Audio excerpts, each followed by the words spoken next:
just minimize this. So this is done. Then we'll move to MATLAB. We'll do some coding. So MATLAB is the default coding platform that we at IIT Madras in my lab we are using. So I'm pretty familiar with this thing. So let's see. We are going to do, first thing is going to be unconstrained optimization. So while doing these things, we will try to see some normal general operations also. We'll not spend much time separately on those things. So this is unconstrained optimization for single variable. fminbnd is used, unconstrained with single variable.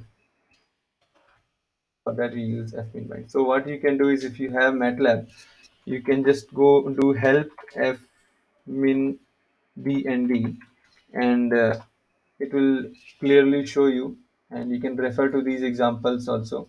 We can refer to these, there will be examples also like this, here it is showing, and we can refer to these and we can look at the documentation to understand more about how this particular function works. And if this doesn't help, then what we can do is we can open the documentation itself for the fminbind, and this will have much more nicely, or the representation of how to do the optimization. Let's see, we will see the example that's discussed in class, or a little bit different version. Let's see. So CLC, this code, this is used to clear this command prompt that we have. So I'll just write CLC here. It's going to clear that. Clear variables, it is going to clear the variables. So let's say if I initialize a variable a is equal to 1, it is going to be stored in the something called workspace. This may be on a different location depending upon your depending on your layout. So it can be on a different location. You can change your layout from here. For me it is here. Now I want to delete all the memory that it is occupying. A is equal to 1. So for that we will use clear variable. We have clear variables. As soon as we do, a is going to be removed from here. Then we can do again CLC, clear this command prompt, and that does that. And close all also, it is good to always use close all. It will close if you have created some figures in that, and when you're rerunning the code, so it is going to close that, all the figures. Okay, so now let's start with the fminbind function. So for this, we just need our function, and the lower bound and upper bound. In between that, we are going to search for the optimum.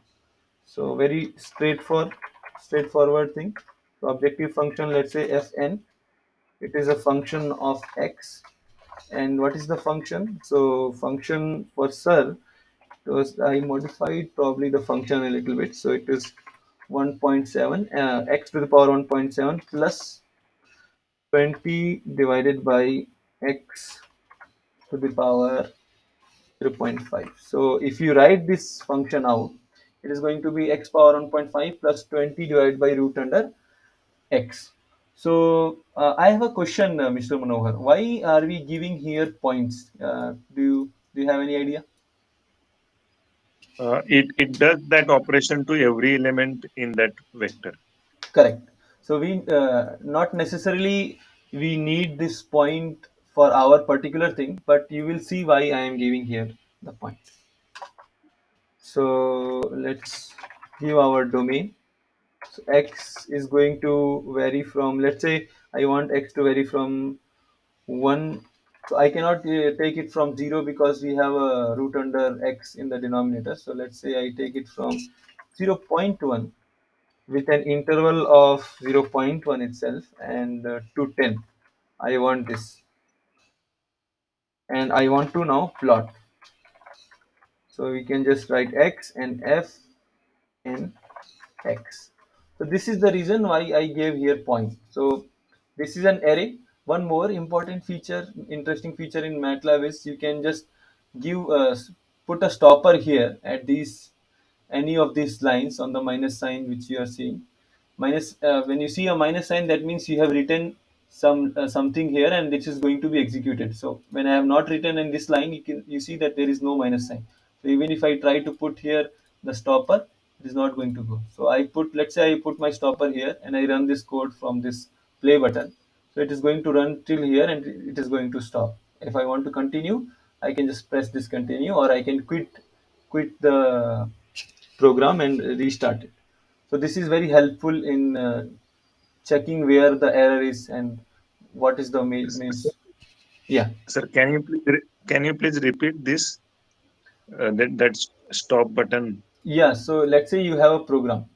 So when you run this thing, so let's say I run this thing, it is going to run the whole code. But let's say I don't want to run the whole code. I have done some mistake here.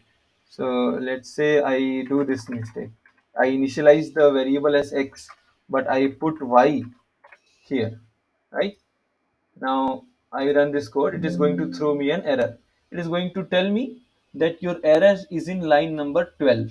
The MATLAB, very nice thing about MATLAB, it is going to tell us which line the error is coming. So I want to, so that means that my code has run perfectly fine till these points. So what I will do, I want to stop my code at this particular line number 12 and see what is the problem with this particular variable y. So what we can do is we can, so if you see you have written something, so the line represents the rows here for this particular editor. So you see that 12th row, there is a minus sign. So minus sign will appear only when you have written something in that particular row. So you look at this 11th row, so you will see there is no minus sign, or no minus sign has appeared here, because I have not written anything. As soon as I write something here, even if it is wrong, let's say I wrote something here and I save it, you will see that this minus sign appears. That means you have written something and it is going to execute this particular line. So what I can do, I can look at the minus sign. Wherever this minus sign is there, I can left click on this, and it will introduce a stopper. So what that stopper will do is, when you run the code, it is going to stop at that point. It is not going to execute anything that is below this. So I can write anything and I save this, and when I run this, it is not going to go below this, not going to execute the code that is below this particular stopper point. And when I do that, now I can come here and see I have some x value. So when you hover over the x variable, it is going to show that okay, x has 100 values. They are varying from zero point 0.1 to, it is going to show some values. Now you hover over y, it is not showing a value because y is not even defined. So then I can identify that I made mistake here. I can give x here and stop the program and rerun it again. So do you understand, Mr. Manohar? What is the role of? Yes, sir. Yeah. So this is the Yes. role of this stopper. Very helpful in coding. So the newer versions of MATLAB. So I am using currently 2020B. The newer versions, what they have changed it to, that the stopper will not appear as a point here, but when you have to click on the numbers, these the row numbers you see here like 12. When you click on this thing, this will be highlighted as red. So they have changed the appearance of the stopper, but the functionality is the same. So if you are using a newer version, you have to click on the number, the row number that is 12 here, and that will be highlighted by red, representing the stopper that is represented as a point in the older versions. Okay, so this is something. So we get a plot, and then we can put label, x label we can put is x, and we can put y label as the function value, and it will show here, it will show at that place. Now let's do the optimization quickly. So let's say I want to store my solution in some variable called a, and a is equal to, I just have to do fmin bind, sorry, bnd for bind. So I'm sorry, Mr. Manohar, I didn't ask, is it the size okay, or should I increase the size? It is okay, sir. It is readable. Okay. So I put fmin bind, and then I put my function here. So since here also in MATLAB also you need to convert the input thing as a vector, but here we have only one variable, so it doesn't matter. We can just give the same function itself, fn, and we can give the lower limit, that is that we decided 0.1, and we can give the upper limit that we decided as 10. And it must sir must have told that if we don't put this semicolon here, then the value of a is going to be displayed, and that MATLAB shows also by showing a yellow kind of warning into this thing. So if you hover over it, it is showing terminates a statement with semicolon to suppress the output. Otherwise, it is going to show this as an output. So I want to see that, so I will not terminate that. So let's see. So we have x is equal to 2.237. Now let's plot that on top of it. So to plot this in MATLAB, to plot two things together, you need to give hold on. So let me initialize a figure here. You can initialize the figure by just writing figure. Now, if you want to name the figure or have multiple figures, then you can have figure one, figure two, like that. I just have one figure here. So I will just initialize the figure and give hold on. So whatever plotting function I am going to write, it is going to show me in this particular figure till I add another initialization to some other figure. Till I add another figure, it is going to show me all the plotting functions in this particular figure itself. So I give hold on. So I want all the figures to be visible in that plot. So first plot is going to be my x versus y, the value of the function, and then second I want the point, the optima point. So let's use scatter. Then x value is a, and y value is just the function value at this point. And let us give, so the third argument in the scatter is going to be the size of the dot. Let's give 20, and then we give it is as a filled circle, and let's see what we get. So you see, this is the point we have successfully plotted on the function versus x versus function plot. So this is our optima point we have successfully obtained using this thing. We can also, no need to calculate this, we can get the function value at this minimum point by just adding another output into the optimizer, that is fval, and this will give us the same thing. So one thing to note here is this: when I'm writing this fval, this does not signify that fval is a variable where the function will be stored. So let me ask you this, Mr. Manohar. If I swap these things, so what do you think will be the value of fval? What do you think will be stored in the fval?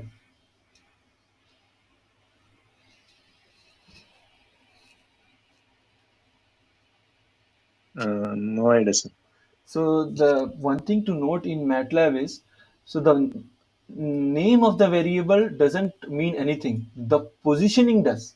So if you look at this thing, help fminbnd, fminbind, and you see here, you will get maximum 3 outputs from this fminbind, and they are in this order. X is the solution, fval is the value of the function at that solution, and exit flag is the, it signifies that whether it has actually reached the optima or not. So it is if you can see that if it is 0, then maximum number of function evaluation iteration has reached. That means if it is 0, then your optimization has failed. But when if it is 1, your fmin bind has converged. So that is separate thing. But the thing I want to tell here is that if you are having two variables, the first variable is going to be your variable value, and the second variable is going to be the function value. So when I swap these things here, this thing is going to store the value of the variable, that is 2.2377, in this particular fval, and it is going to store the function value in this a. So it is not the name that is going to decide which value is going to be stored, it is the position. So we have to be very careful about the positions. So is that clear, Mr. Manohar? Yes, sir. Yes. Okay. So this is the end of the fmin bind, which is unconstrained optimization with a single variable. Now let us do the unconstrained optimization with the multiple variables. So Control S, and let's save it as fminsearch MATLAB. fminsearch is going. We use that for the unconstrained optimization in case of multiple variables. Okay, Control will save this, and now let's write our equation. So let me see which equation I'm going to use here. So now let's use the equation that sir showed in the class. So we have fn, two variable function. So it is going to be a function of x and y. Then again we can write whatever the operation we want to do inside the, in this case not curly braces but normal curve braces. So x dot square plus y minus 11, then the square of this whole thing. So we need another bracket, and x plus y dot square minus 7 and the square of this whole thing. Okay, so this is our function, and I will give a semicolon, otherwise it is going to print this f function whenever I run this. So what sir used to plot the nice 3D surface plot was a function that I also didn't know about. If it was fsurf, so it does the same thing as our outer was doing, but in with that it is going to plot also. So let's say my variable is going from -6 to 6, and then I want to see the contours also. Then so contours and on. This is the function that sir used. So you see, if it is not showing that particular thing, but if you see here, there is a 3D rotation button. So you can click on that, and you can click on left button in your mouse and drag the mouse. It is going to rotate your thing, and you can see this is the surface that f surface plots. And when we give contour on, then it is going to plot the contours also.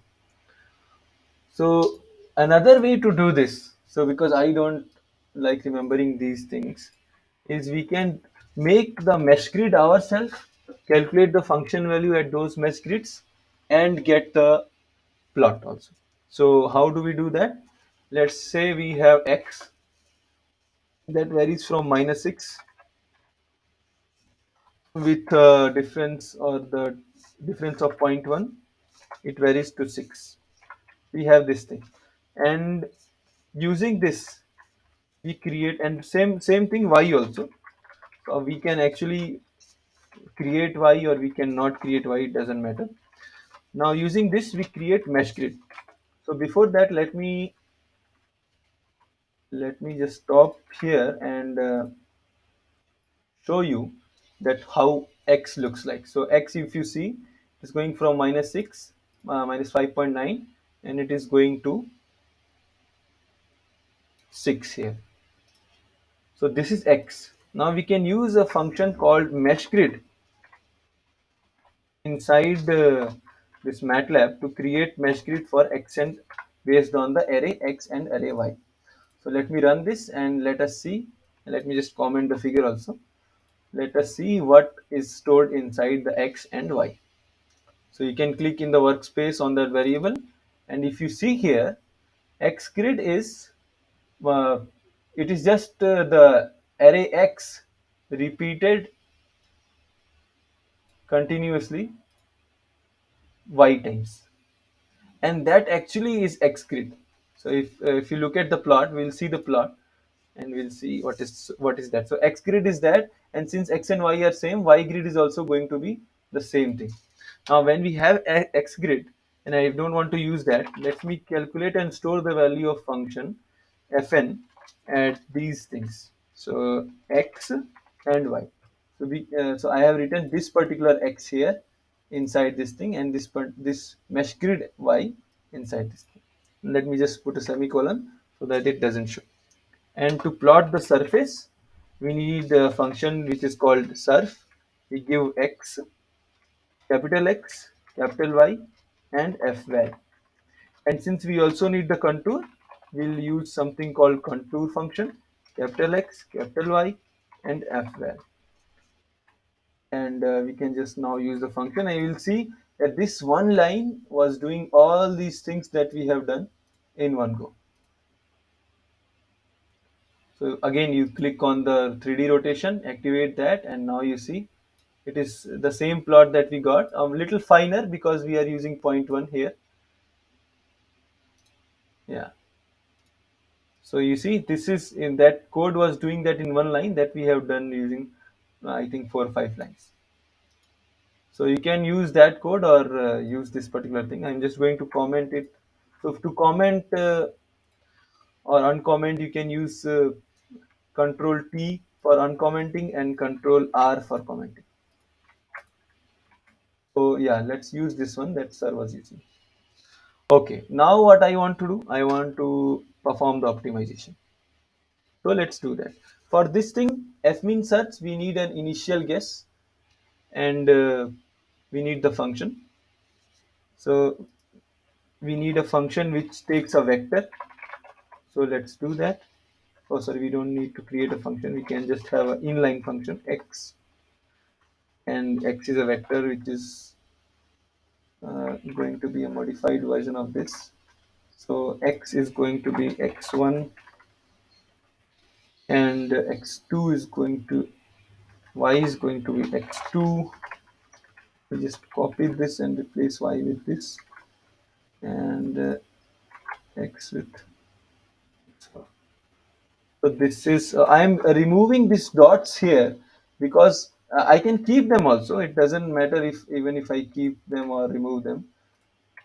I chose to remove that to remove to avoid any confusion, because how our code, our this particular fminsearch is going to operate is, it is going to have pass one values like x1 and x2. It is going to pass like this 1 comma 2. So it is okay. Oh, sorry, 1 comma 2. So it is going to pass two variable arrays at a time. So it doesn't matter if I give dots or not in this particular thing. They're just safe if I give them. So I'll just leave them. So this is my function, and initial guess. Let's say if my initial guess is 1 comma 1, and my solution now, I want to store my solution again in x. So f means search, then my function fn and x naught. Let's see what we get. Let's plot them. So x again is a vector, so it is going to store x. So x value as x1 and y value as x2. So let me plot scatter plot on this 3D surface. So we have a 3D surface here where x coordinate is x1, y coordinate is x2, and the z coordinate is the value of the function. So let me just do that again here. So we are going to plot a 3D scatter plot. So we'll use, for 2D we use scatter, for 3D we are going to use scatter 3. First value for x will be x of 1, second value will be x of 2, third value will be the value of the function. So let me just take that from this itself, so x and fval, and just let me put it here, fval. And the fourth variable, so in case of 2D, the third argument was the size of my dot. In case of 3D, the fourth argument is going to be the size of dot. So let's give 20, and then again I want it to be red color and filled. So this is there. Now let's see what we get.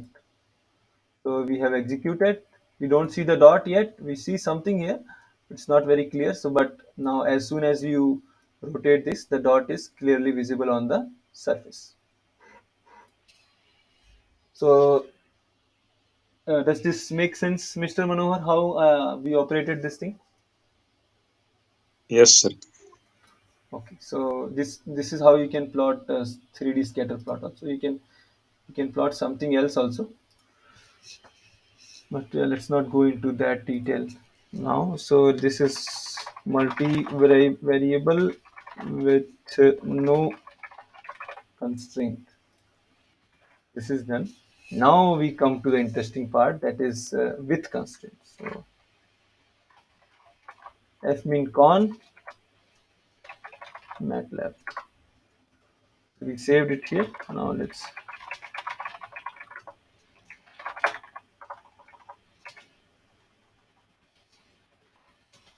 okay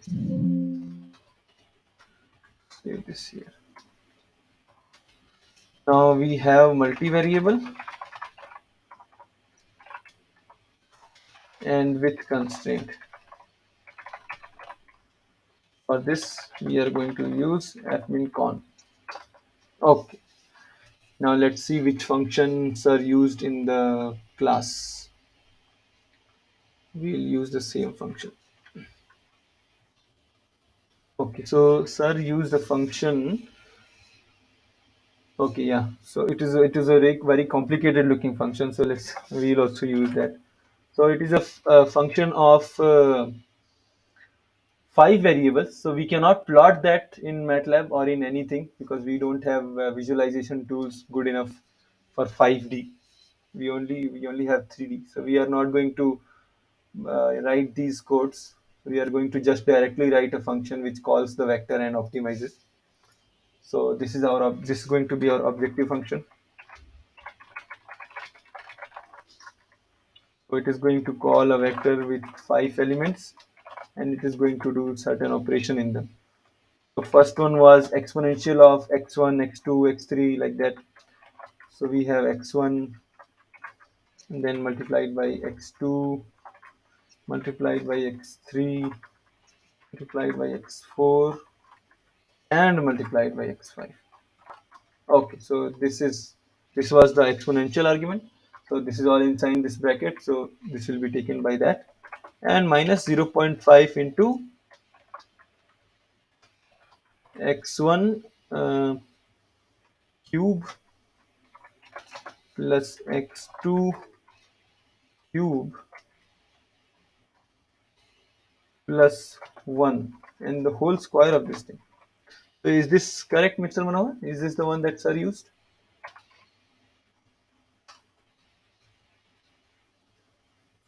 Hello? I just do not remember, sir. Okay, anyhow, we'll use this. Let's see what we get. So yeah, so this is let's use this, and here also you need a kind of an initial guess. So for now, let's say initial guess. I don't want to give those particular things. I just want to have some random variable as initial values. So I will use rand, and then I want a vector which is having 5 cross 1 or 1 cross 5, only 5 elements. So I need to give 5 cross 1, 5 comma 1 or 1 comma 5. I cannot just give 5 because if I just give 5, then you will see that it is going to give me a 5 by 5 matrix of random variables. And this is when I'm just using rand. So it is going to give me a uniformly distributed variable between 0 and 1. So I need to give 5 comma 1 or 1 comma 5 to get a only 5 values. So let me initialize these values as we have done here. Let me multiply them with some variable, some value, so that they are not just between 0 and 1. They are some higher value. So this will be my initial solution. Okay. So then what were the input arguments? Let's fmincon help fmincon. I can just do that, and easily I will get to see what are all the input and output arguments. So these are all the things that we need. So let me just copy it from here. This is very helpful. So let me just keep it. So my function is fn, and x naught is my initial guess. Then a b. So okay. So Mr. Manohar, If you don't mind, do you remember what was A? Not the thing. What was the significance of A? Not the matrix.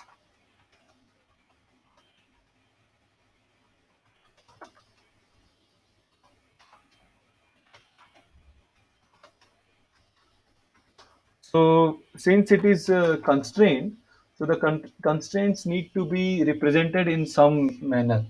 So that A equivalent, A equal and B equal represents the constraint only. So if you see here, I think it is much more nicely written in this particular place that this is the thing. Let's say you have linear constraints. That is, you have this five variable function, and you have a constraint that says that goes something like this: 2x1 plus 3x2 and other things are 0 is less than equal to 2. So this is your constraint. So to represent this, so this is less than equal to constraint. So to represent this, you will use vector A, matrix A, and uh, vector B. So where is that?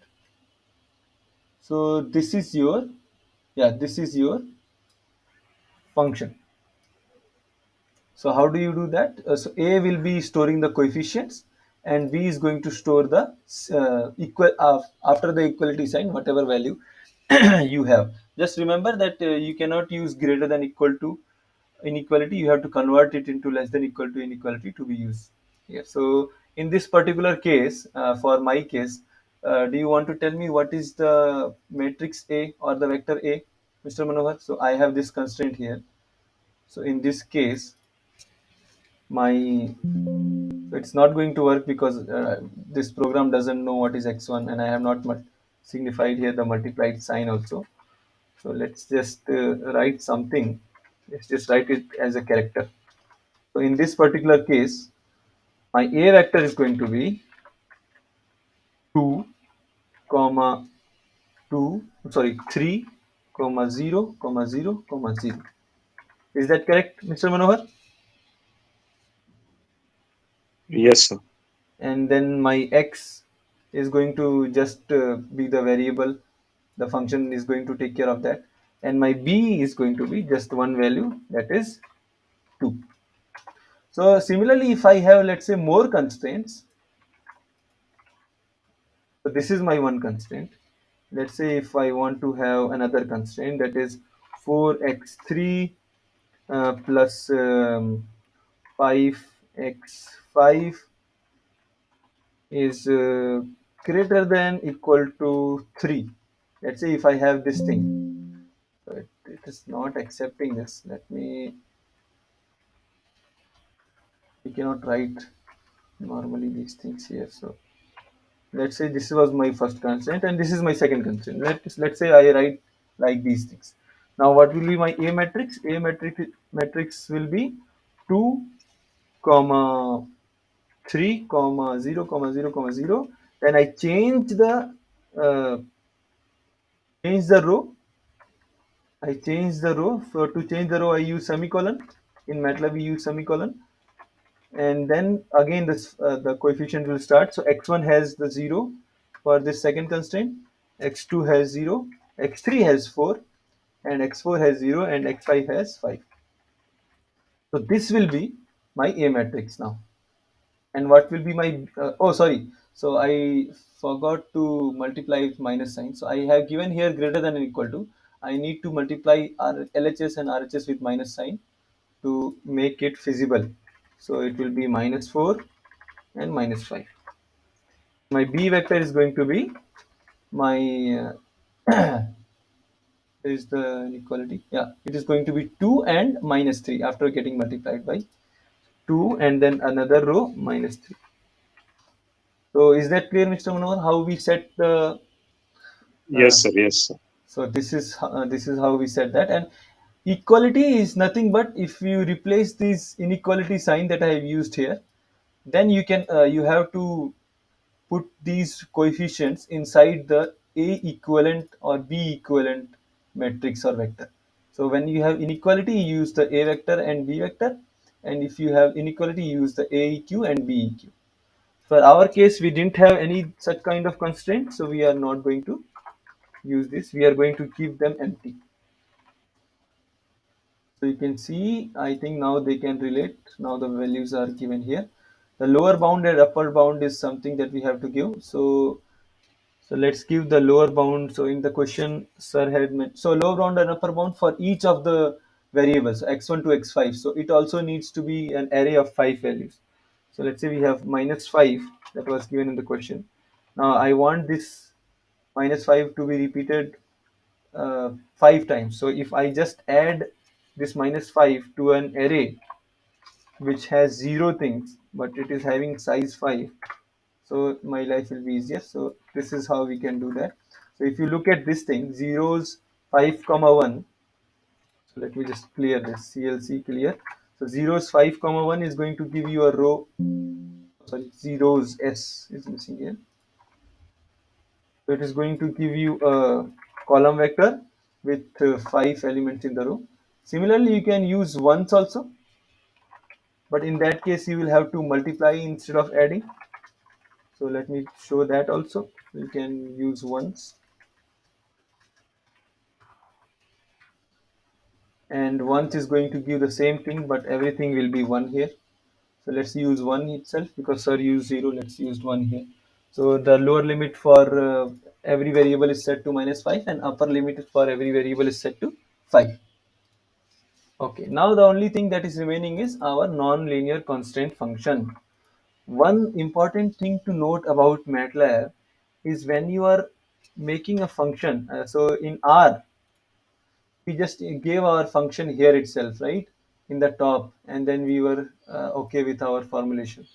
But in R, if you are using this word function,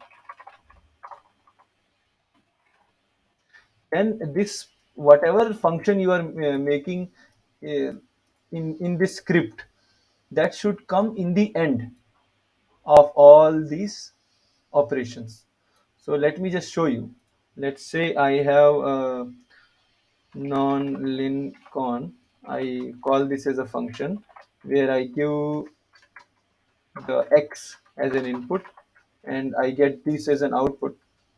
Sorry, function name should come here. Yeah, function name, and this takes x as an input and gives me c and c equivalent as an output. Oh, maybe I'm doing something wrong. Yeah, this, yeah. So this is my function, this is my output, and this is the name of my function, and this is the input. So let's say I have this function. So now if you see here, we don't see any red sign. We see some warning because we have not specified anything inside this thing. We don't see any red sign. But as soon as I shift this, let's say I shift this above this thing, we are going to see a red sign here which says that there is an error. What is the error? If you go to this red dot here or red line here, it is saying as function definitions in a script must appear at the end of the file. So we have to remove this from here and keep it in the end of the file. Then the red sign is going to go. Okay, so if that is clear, then that is clear, right, Mr. Manohar? Yes, sir. Okay, so now we go on and define our oh, I didn't even notice the time has already crossed, but doesn't matter, some important things are there. So we had 3 inequality constraints, so let's write them. So x1 was square, let's just write 2 because it is just monotonous to write all these things again. So x1 square, then x2 square, the constraint was x1 square plus x2 square plus x3 square plus, so all these squares minus 10 should be less than equal to 0. So it means the sum of the squares of variables should be less than equal to 10. So let's do that. We shall square n plus x4 square plus x5 square minus 10.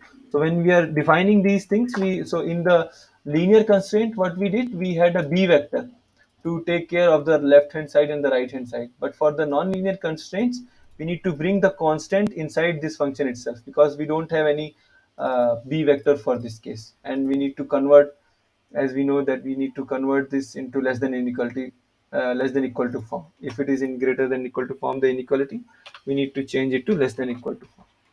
And this is one constraint. Then another constraint, let's take a simpler one. So another constraint was x1 x2 minus should be less than equal to 5 of x4 x5. So x1 multiplied with x2 minus 5 uh, x4 into x5, this should be less than equal to 0.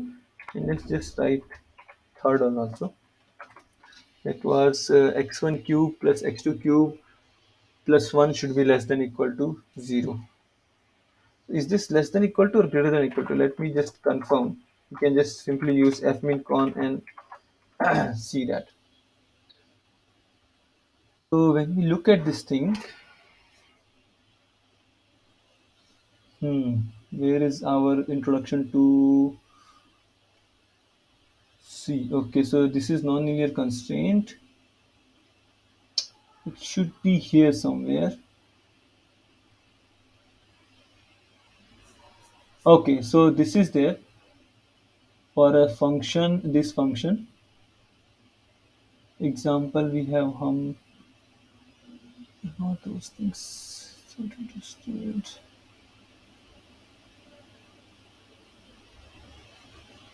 Let us see the documentation itself. So it should, it's not showing me the documentation file here. Nonlinear constraint. Refer to the document for list of options acceptable. Refer to the, okay, yeah. So we again have less than equal to. So C is the one that is less than equal to 0, and C equal to is equal to 0. So I was telling, I think a little wrong. So this is equal to 10. So the sum of the squares of variable is equal to 10, and then x1 and x2 is equal to 5 x4 and x5, and then x1 square or cube, x1 cube plus x2 cube is plus 1 is equal to 0. So these are the equality nonlinear constraints. Yeah. So my mistake, I was telling non-equality constraints. So these are the equality nonlinear constraints, and we don't have any non-equality nonlinear constraints. So we just keep it as 0, and we have to combine these things into one. So CEQ1 colon CEQ2 colon CEQ3. So this is going to combine it, and that is what we are returning. So again here also, so if we remember what I told a little bit earlier, that the order matters, not the name. I can just give this equal to C and write C as equal to CQ, but if the order is correct, then it is fine, because the second thing is going to be my equality non-linear constraint, and the first thing is going to be my non-equality non-linear constraint. Okay, so now this is my function. What I am going to do is I am going to use this function for my non-linear constraints.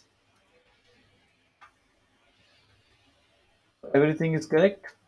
Yeah, everything seems to be correct. No syntax problem is there, so that's why we can see green here. No warning, everything is fine. And just if you run this, you will get the value. Local minima found that satisfies the constraint. So it is nicely telling us that we have found the local minima, and we can just see what are the values.